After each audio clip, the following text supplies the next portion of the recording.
నమస్కారం. ఆధ్యాత్మిక సుధాసాగరం ధర్మ సందేహాలు ప్రత్యేక కార్యక్రమానికి సాదర స్వాగతం.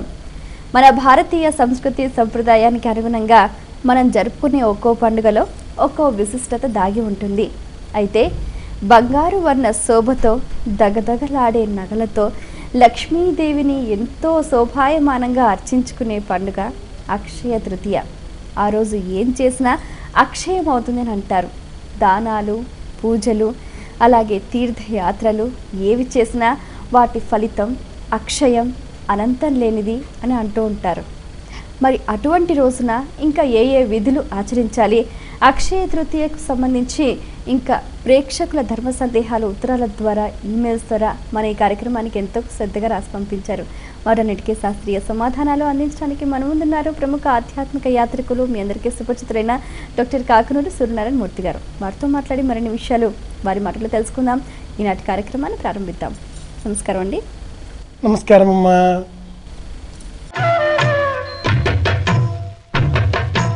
మొదటి ఉత్తరం చూద్దామండి. ఒంగోలు నుంచి మణికంఠ రాస్తున్నారు. అక్షయ తృతీయ విశిష్టత ఏమిటి తెలియచేయగలరు అంటూ రాస్తున్నారు.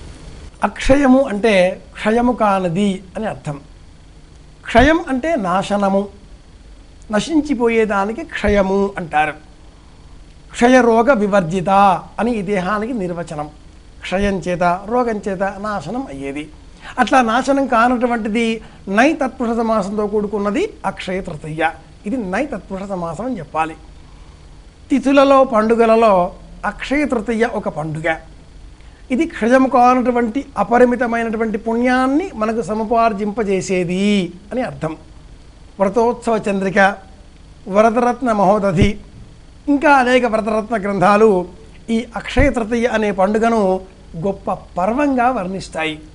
ఇందాక నీవు వర్ణించినట్లు బంగారానికి ఈ పండుగకు ఏ సంబంధము లేదు.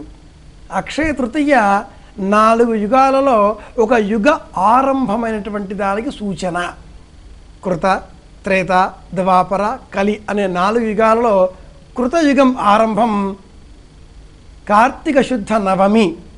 అలాగే త్రేతాయుగ ఆరంభం ఈరోజు మాఘ శుద్ధ తదియ, వైశాఖ శుద్ధ తదియ.